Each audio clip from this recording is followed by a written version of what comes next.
Bonjour à tous. On se retrouve à présent pour une table ronde sur la thématique de l'accès à la lecture pour les empêcher de lire. Comment fait-on et comment avance-t-on? Cette année, l'année 2021-2022, a été proclamée par le président de la République la lecture grande cause nationale.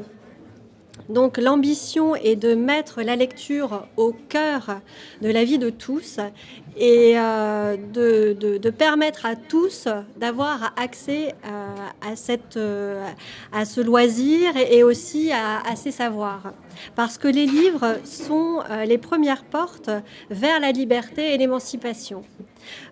Aujourd'hui, quelques chiffres. Les livres accessibles représentent 10% des livres édités chaque année.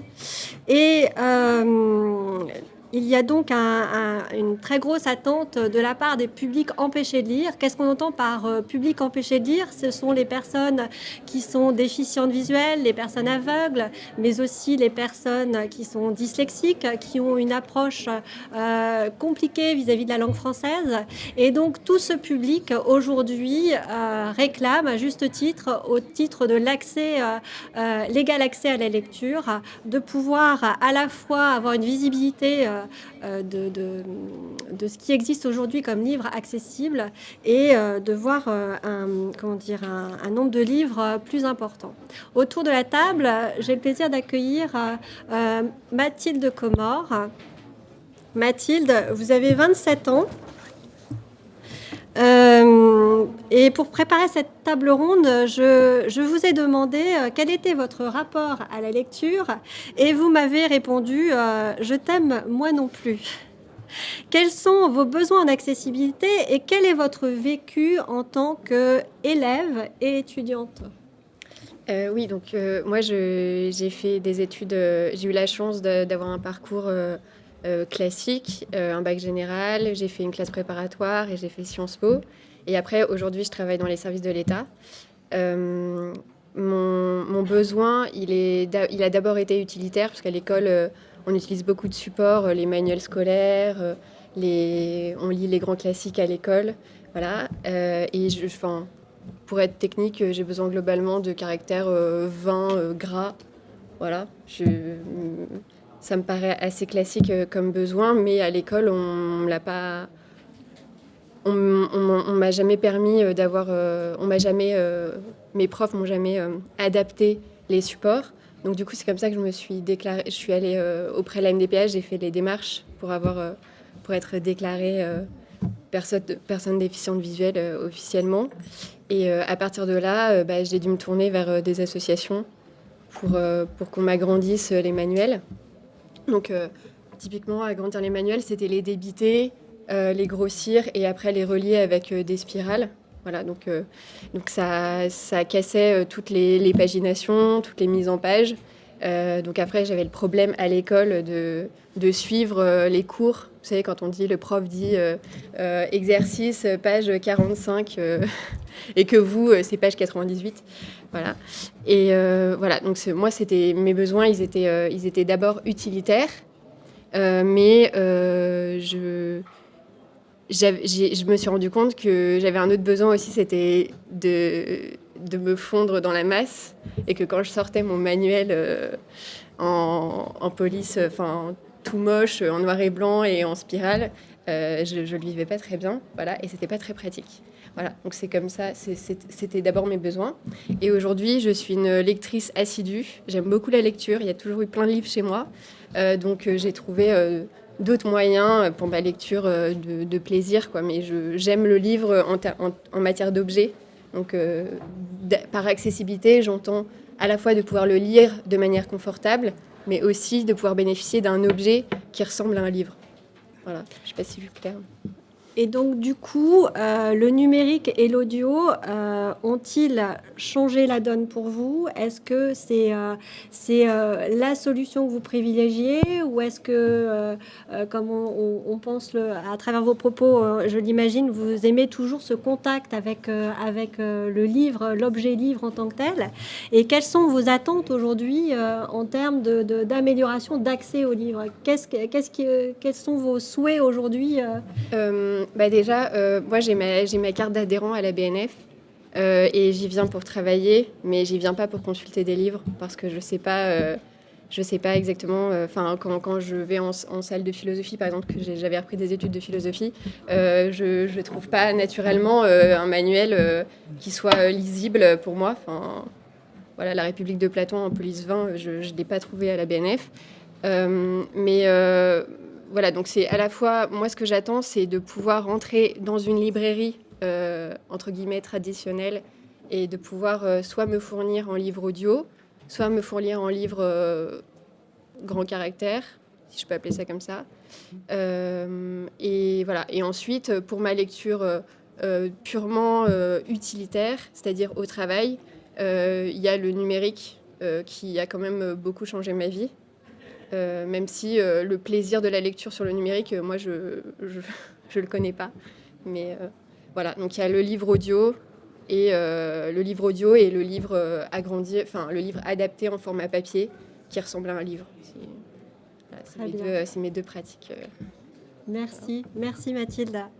Nathalie Plugeot, vous êtes directrice adjointe chez Hachette Éducation et le témoignage de Mathilde est assez éloquent. On a encore beaucoup de progrès à faire dans le domaine de l'édition scolaire, mais il y a un travail qui s'engage et du coup, dans le domaine du livre, quels sont, d'après vous, excusez-moi, il y a des rééditions en fait qui sont assez fréquentes et on se pose la question de savoir pourquoi on en est encore à cette inaccessibilité en fait du livre scolaire. Il y a des difficultés, mais alors quand on parle du manuel scolaire qui est une nature de livre assez spécifique, on est sur des cas où on a d'abord des manuels qui peuvent être déjà très très copieux dans leur version, je dirais, classique et qui ont des mises en page extrêmement complexes. Donc, de fait, je reconnais, on n'est pas très avancé sur l'accessibilité. Et aujourd'hui, ce qu'on fait, c'est encore de fournir à Platon, donc à la BNF, les manuels pour qu'ils en fassent des versions adaptées via des associations. Donc, ce qui existe déjà depuis très longtemps. Et on n'est pas allé beaucoup plus loin pour le moment. Alors, le travail qu'on fait en ce moment, c'est d'essayer de découper nos manuels pour déterminer des ordres de lecture des différents blocs qui sont dans une double page de manuel scolaire, de façon que les outils utilisés par les non-voyants ou les malvoyants puissent déterminer dans quel ordre ils vont lire un texte, des éléments de lexique, des questionnements, etc. Et après, on a une question qu'on n'a pas encore résolue, mais on est en train de travailler dessus, c'est que dans la pratique scolaire, les enseignants partent d'un document en général, que ce soit en langue, en histoire géo ou en physique, d'un document, d'une expérience, quelque chose, et ils vont poser des questions. Donc on pose des questions sur quelque chose qui, dans le manuel, est une image, un schéma, voilà, une photo. Et cette image ou ce schéma, si on le décrit, on donne la réponse au questionnement. Donc on contrevient complètement à la démarche enseignante. Donc ça, on travaille avec des enseignants en ce moment pour essayer de trouver des solutions à ça, mais ça reste encore pour nous un point bloquant.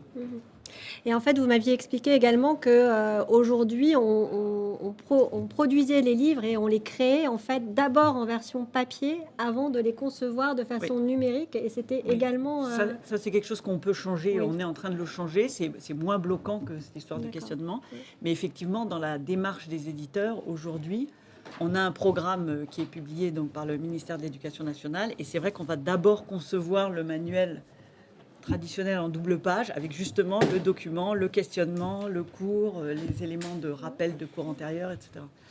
Et ensuite seulement, on s'intéresse à la version numérique.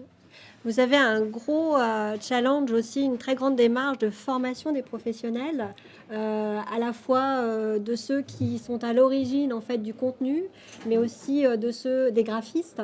Oui. Et comment vous organisez les choses? Est-ce que vous travaillez de façon, individuelle au sein du groupe Hachette? Est-ce qu'il y a un non. travail qui se fait au niveau...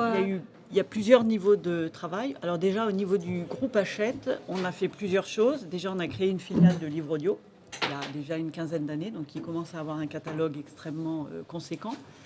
Et puis, le deuxième élément, c'est que maintenant, tous les livres numériques qui sont de nature fiction ou essai, c'est-à-dire qui sont ce qu'on appelle de l'EPUB reflowable en langage technique, sont produits dans la version V3. Donc, qui sont nativement accessibles. Donc, le chantier qui vient maintenant pour nous, c'est d'injecter systématiquement dans les flux Onyx, donc les informations qu'on envoie aux libraires en ligne, l'information sur l'accessibilité. Donc ça, c'est le chantier qu'on est en train de mettre. Mais les livres qu'on produit aujourd'hui sont nativement accessibles en numérique et sortent le même jour que le livre papier pour la littérature et les essais. Après, il y a tout ce qui est livre illustré, où on a un peu le problème qu'on a dans l'éducation, où la mise en page joue beaucoup, et où là, on a encore des difficultés à les produire dans un format qui soit accessible. On a une date butoir qui est 2025 avec la directive européenne sur l'accessibilité des produits et des services. Vous tiendrez les délais? On sera prêt. Il reste encore, je vous ai dit, il y a des choses qui ont déjà été faites, il reste encore des points bloquants, mais oui, on sera prêt. Bon, très bien, merci beaucoup. Alors, je passe maintenant la parole à Agnès Binstock. Vous êtes directrice éditoriale des éditions À Vue d'Œil et Voir de près. Et en fait, vous êtes cofondatrice de la première librairie Grand Caractère à Paris qui a ouvert en janvier dernier. Et je voulais avoir un peu que vous nous racontiez en fait comment cette idée de librairie vous était venue à l'esprit et des différents articles que j'ai pu lire concernant ce projet. Il y a une phrase que j'ai retenue et que j'ai beaucoup appréciée, c'est ne pas choisir à la place des personnes. Cette phrase résonne beaucoup en vous? Ah oui, énormément. Quand je suis arrivée dans l'édition Grand Caractère il y a bientôt 5 ans, en fait, les choix éditoriaux étaient faits selon des a priori sur le lectorat malvoyant. Et c'était, à entendre ce que j'entendais, c'était que des personnes âgées qui auraient en plus un certain goût de lecture. Or, Mathilde vient de me montrer que ce ne sont pas que des personnes âgées et que ces goûts de lecture, ils peuvent être pluriels, ils sont vastes. Et qu'en fait, si vous voulez, les goûts de lecture des personnes malvoyantes sont autant pluriels que les autres personnes. Et pourquoi en serait-il autrement? Enfin, je veux dire, c'est vraiment la question. Donc, on travaille depuis 5 ans dans ce sens-là. Et l'ouverture de la librairie, elle va tout simplement dans la continuité du reste, c'est avoir un lieu où quelqu'un peut rentrer, choisir, se faire conseiller, vagabonder, ressortir, enfin le plaisir que de librairie, quoi. Enfin voilà, c'est exactement dans ce sens-là. Donc oui, avoir les mêmes accès, le même plaisir que tout le monde. Quel est le fonctionnement de votre édition? Alors en fait, ce sont des achats de droits, c'est un peu comme le Poche, mais en beaucoup plus réduit parce que c'est sur des tirages beaucoup plus limités. On fait des achats de droits, on lit, on choisit, on fait des offres auprès des éditeurs, des vendeurs de droits. Il y a des enchères ou pas. On remporte, on acquiert les droits de rééditer le livre. Ce sont des tirages grosso modo qui sont autour de 500 exemplaires, donc on est vraiment sur de la micro-édition. Donc ce sont des livres qui nous coûtent cher parce que plus c'est la micro-édition, plus ça coûte cher. On fait des maquettes qui sont vraiment adaptées. Enfin, nous, en ce qui nous concerne, on fait des maquettes qui sont vraiment adaptées pour les personnes malvoyantes, c'est-à-dire avec un choix de police, d'interlignage, un taux d'ancrage, un choix de papier. Enfin, tout est vraiment fait pour l'accessibilité. On continue d'ailleurs sans cesse à rechercher la meilleure accessibilité, puisque récemment on a utilisé cette police de caractère très très réussie. On le constate à la librairie, qui est le caractère Luciole, qui a été fait, que maintenant on utilise. On a même des personnes qui aujourd'hui n'arrivent à lire que Luciole et qui n'arrivent pas à lire nos mises en page qu'on avait refaites il y a 4 ans et demi et qui pourtant avaient apporté un progrès considérable. Bon, c'est pour vous dire à quel point on est vraiment sur du détail, mais du détail qui est fondamental, en fait. Fondamental. Qui fait la qualité. Et alors, le prix d'un livre aujourd'hui grand caractère, est-ce qu'il est pour le lecteur, est-ce qu'il est plus cher? Oui, il est un peu plus cher. Et, on est autour de, on va dire, entre 20 et 26 euros globalement pour un ouvrage. Après, évidemment, ça dépend si on adapte le livre en taille, en police 16, 18 ou 20. Mais globalement, on a des livres qui, dans le commerce, en format standard, vont coûter 20 euros et vont coûter 22 chez nous, ou à peu près c'est dans cet ordre-là. Là, on a du mal à réduire les prix, c'est sur les livres qui deviennent des 2 volumes, où là, effectivement, ils deviennent presque le double, plus cher, parce qu'on a une très très grosse pagination et 2 livres, en fait, pour un. D'accord. Voilà. Mais voilà. D'accord, merci beaucoup. Bernadette Pilois, je me tourne vers vous. Vous êtes assesseure de la commission culture, médias et sport du CNCPH. Vous avez une passion pour la lecture et cette passion n'est pas toujours assouvie à votre goût en raison d'un trop grand nombre de livres inaccessibles. Alors, vous m'avez expliqué que vous aviez un petit parcours personnel, que vous aviez su développer des stratagèmes pour pouvoir assouvir cette passion. Concrètement, aujourd'hui, quel est le parcours d'une personne aveugle pour accéder à la lecture? Quels sont les délais pour obtenir un livre aujourd'hui qui réponde à vos besoins d'accessibilité? Alors, pour commencer, je ne vais pas parler de moi, mais des élèves qui attendent quelquefois plusieurs mois la transcription d'un livre scolaire en braille, et c'est un énorme problème. Parce que, en fait, j'ai perdu la vue tardivement. Bon, j'avais pas une vue terrible avant, puisque je n'avais l'usage que d'un œil, mais j'arrivais à lire avec une loupe, etc. Ça n'a pas toujours été facile, mais je m'en suis bien sortie. J'ai lu des centaines de livres ou des milliers avant de perdre la vue. Et quand j'ai perdu brutalement la vue accidentellement, je crois qu'une des choses qui m'a le plus planqué par terre, c'est l'idée que je ne pourrais plus lire. Et puis je me suis aperçue que non. Il y avait plein de moyens accessibles de lire.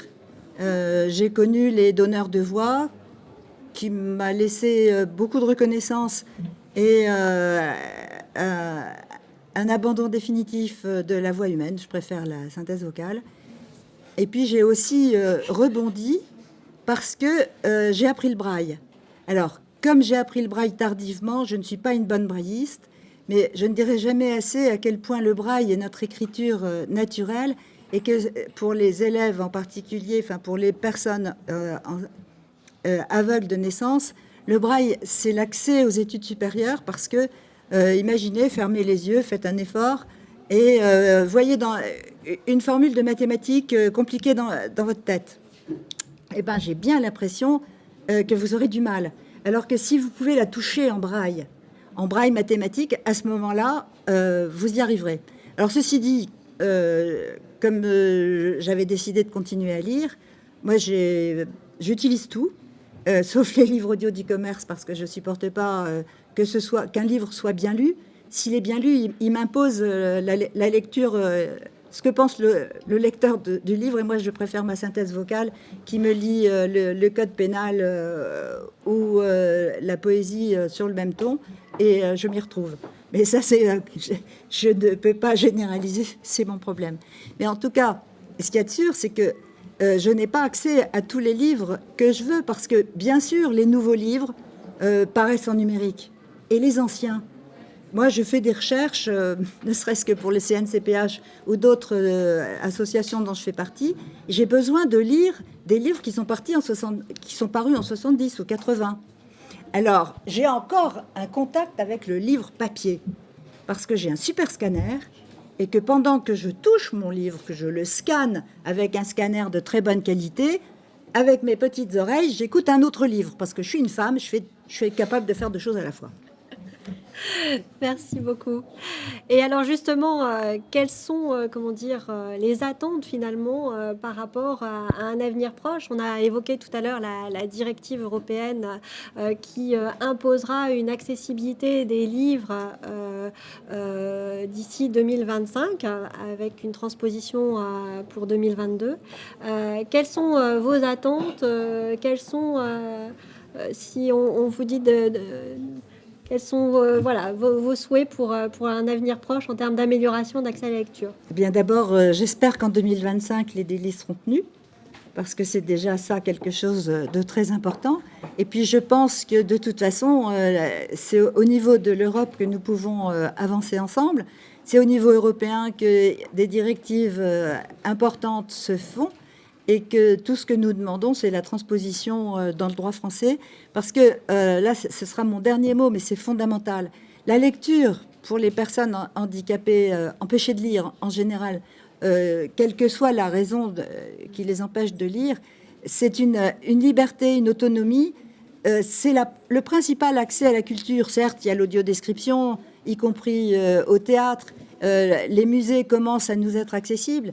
Mais l'accès à la connaissance, l'accès à la culture, l'accès au plaisir, parce que je lis aussi des polars et des bouquins de science-fiction et pas seulement des livres sérieux, mais c'est notre intégration dans la vie.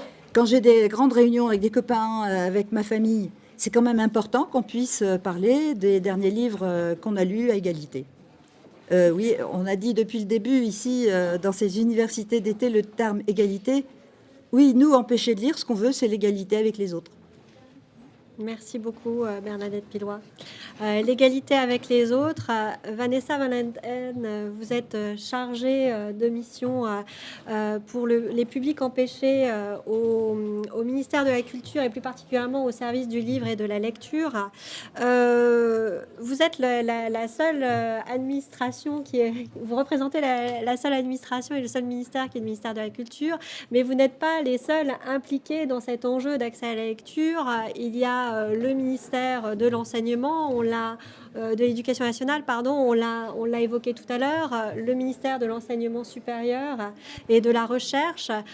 Il y a également le ministère des Affaires sociales et puis le ministère de l'Emploi aussi et du Travail. Donc, l'ensemble de ces ministères ont un rôle à jouer pour améliorer cet accès à la lecture. Et aujourd'hui, on a évoqué à plusieurs reprises la thématique des bibliothèques. Que fait l'État dans ce domaine pour améliorer l'accessibilité au sein des bibliothèques ? Oui, bonjour, merci beaucoup Sophie. Donc effectivement, au service du livre et de la lecture au département des bibliothèques, nous travaillons depuis longtemps pour améliorer l'accessibilité et l'accueil des personnes en situation de handicap en bibliothèque. On a publié des guides pratiques. On travaille en lien avec l'association des bibliothécaires de France, avec des associations professionnelles. Nous organisons régulièrement des journées d'études avec la Bibliothèque publique d'information. Nous travaillons étroitement avec le Centre national du livre pour qui octroie des subventions aux bibliothèques publiques pour acquérir de l'édition adaptée, se former, proposer des actions de médiation, d'accompagnement. Donc ça c'est en place depuis plusieurs années. Et nous travaillons également étroitement avec le ministère de l'Enseignement supérieur, de la Recherche et de l'Innovation, depuis de longues dates, donc de notre côté, nous suivons l'activité des bibliothèques de lecture publique. Donc ce sont les bibliothèques municipales, départementales, intercommunales. Et du côté de l'enseignement supérieur, ce sont les bibliothèques universitaires. Donc, on travaille naturellement de longue date ensemble.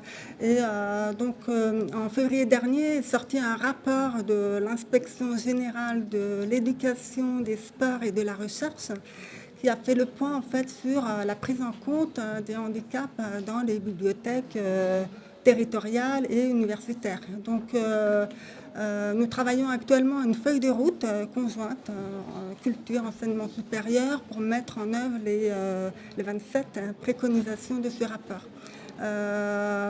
Voilà, donc ça va aller dans plusieurs directions. La formation des bibliothécaires, dans un premier sens, c'est quand même un point important sur lequel j'espère que nous pourrons avancer et, en lien avec les organismes de formation de bibliothécaires, puisque rien qu'en lecture publique, on compte 30 000 professionnels de bibliothèques, sans compter les bénévoles, et sans compter non plus les collègues du côté de l'enseignement supérieur.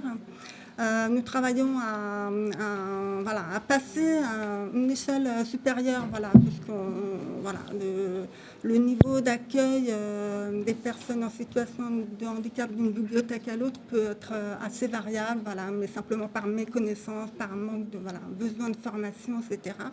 Donc, créer une impulsion nationale, améliorer l'organisation interne des bibliothèques et puis bien sûr faciliter l'accès à l'édition accessible. Voilà. Donc parce qu'en fait c'est le cœur, c'est la mission première des bibliothèques, c'est de mettre à disposition les œuvres de l'esprit, les livres, les médias, la musique, tous les types de supports qu'on peut trouver, c'est la mise à disposition de ces œuvres de l'esprit. Il y a donc un gros enjeu de formation dans les mois et les années à venir. Et puis également, il y a un enjeu aussi dans l'accès physique en fait des œuvres au sein des bibliothèques. Le fait que ce soit pas au fond d'une armoire et qu'on ait bien connaissance et la capacité de faire connaître le volume de livres qui sont aujourd'hui accessibles au sein des bibliothèques et leur rôle également dans la production, dans la demande, etc. qu'elles peuvent avoir. Derrière ce travail sur les bibliothèques, il y a un travail qui se fait aussi pour améliorer justement la visibilité du stock de livres accessibles et améliorer à terme le volume de livres accessibles. Est-ce que vous pouvez nous en dire quelques mots? Vous êtes un des acteurs privilégiés de ce travail et là aussi c'est un travail interministériel. Oui, tout à fait. Interministériel, c'est exactement ça, mais c'est aussi surtout grâce à vous, Sophie, qui avez réussi à mettre 5 ministères autour de la table. Parce que c'est quand même une première dans l'histoire de l'édition accessible, adaptée. Donc vraiment, je m'en réjouis à titre personnel. C'est un gros travail, un énorme chantier, mais il faut en passer par là parce que on peut pas. C'est comme ça qu'il faut qu'on travaille. Donc ça fait suite à une recommandation du comité interministériel du handicap, renforcer, améliorer l'accès à l'édition accessible. Donc nous avons lancé une étude qui vient juste d'être lancée là, en septembre, qui va rendre ses conclusions début 2022. Donc une étude de faisabilité pour la création d'un portail de l'édition accessible et la définition d'un plan de production de documents adaptés. Voilà, donc il y a ces deux volets. Donc le cabinet est retenu, il a commencé les entretiens. Le comité de pilotage est donc composé des 5 ministères que vous avez cités, Sophie, et puis de vous-même. Et bien sûr, le CNCPH est associé au suivi de cette étude, comme la Bibliothèque nationale de France, qui héberge la plateforme Platon, qui sert de plateforme de transfert entre les éditeurs commerciaux et les organismes adaptateurs. Les bibliothécaires, le syndicat national de l'édition, bien sûr, est représenté, etc. Donc il y a vraiment un comité de suivi large pour suivre ces travaux-là.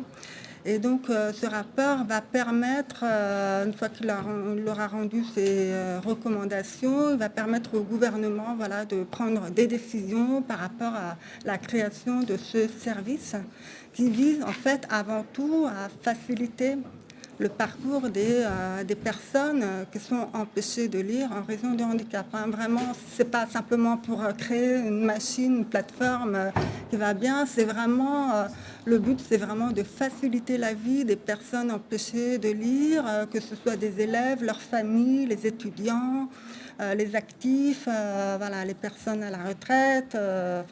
Donc c'est vraiment centré sur les besoins des utilisateurs, quels que soient ses besoins et les empêchements de lire. Voilà. Merci. Et après, en fait, d'avoir des perspectives pour augmenter ce volume de livres accessibles. Comment on organise les choses pour être plus efficace dans des délais beaucoup plus restreints, puisqu'on l'a bien entendu, c'est vraiment la demande des personnes, mais aussi des professionnels. Je pense à la fois aux éditeurs qui ont besoin de donner, de mettre en lumière en fait l'offre qui est faite aujourd'hui, et puis aussi les professionnels enseignants qui recherchent des livres accessibles pour répondre aux besoins de leurs élèves qui sont de plus en plus, qui ont des besoins de plus en plus divers et variés. Et donc, ce sont des belles perspectives de travail et d'amélioration qui iront dans le sens, nous en sommes sûrs, vers une plus grande égalité de l'accès à la lecture. Je vous remercie à toutes de votre participation, de votre présence, et je laisse la place à la table ronde suivante qui est consacrée à vie autonome et inclusion dans la société. Avons-nous la bonne approche? Merci à tous.